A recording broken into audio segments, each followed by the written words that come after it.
Les éditions Alexandre Stanquet vous présentent Le reflux gastro-œsophagien du nourrisson. Texte et narration, Dr Thierry Marc, pédiatre.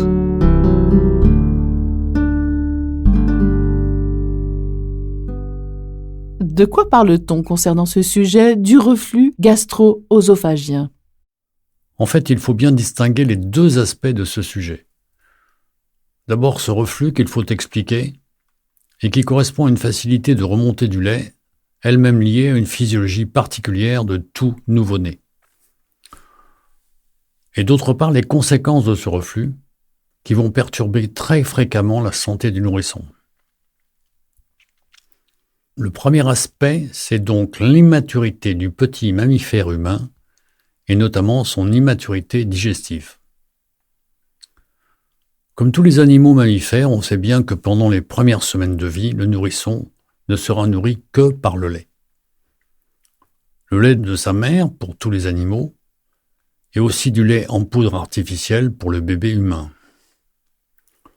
Tout cela parce que le tube digestif n'est pas capable, dès la naissance, d'absorber et de digérer d'autres nutriments. C'est donc le lait, l'alimentation unique et indispensable de tous les mammifères, dont le bébé humain. Par contre, contrairement aux autres mammifères, il existe chez notre bébé humain une immaturité que nous dirons interne et qui concerne sa capacité nettement moindre à garder le lait ingéré en place sans qu'il remonte. Ce lait va effectivement pouvoir remonter vers le haut. Pourquoi ? Parce qu'il existe une béance notable entre l'œsophage et l'estomac. Explication. Le besoin de boire, c'est la survie immédiate et impérieuse de notre bébé.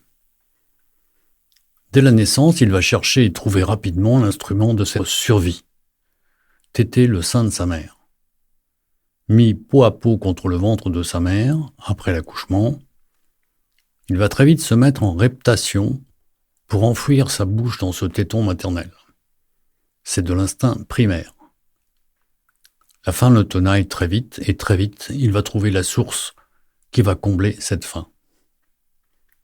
Si la mère préfère donner le biberon, la tétine sera tétée avec autant d'avidité. Le lait est ensuite dégluti et passe dans l'œsophage. Puis il arrive dans l'estomac.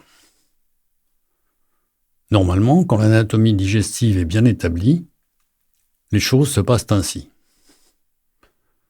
Au fur et à mesure que l'estomac se remplit, le lait va s'évacuer vers l'intestin, grâce à l'ouverture du sphincter pylorique. Et la digestion du lait ingéré va commencer. Mais surtout, dans le même temps, le sphincter qui sépare l'œsophage de l'estomac se ferme pour éviter que le contenu gastrique puisse remonter vers l'œsophage et la bouche. Chez le jeune nourrisson, il y a un bug physiologique. Le sphincter qui sépare l'œsophage de l'estomac n'est pas au point. Il n'est pas assez mature, donc pas assez efficace. Une certaine béance persiste qui permet au lait de facilement remonter de l'estomac vers l'œsophage.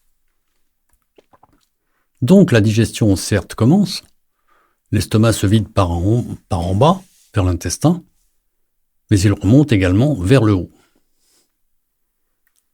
Il existe donc naturellement chez tous les bébés un reflux gastro-œsophagien, appelé RGO. Il est physiologique et particulier à l'espèce humaine. La plupart du temps, cela entraîne ce que l'on appelle des régurgitations.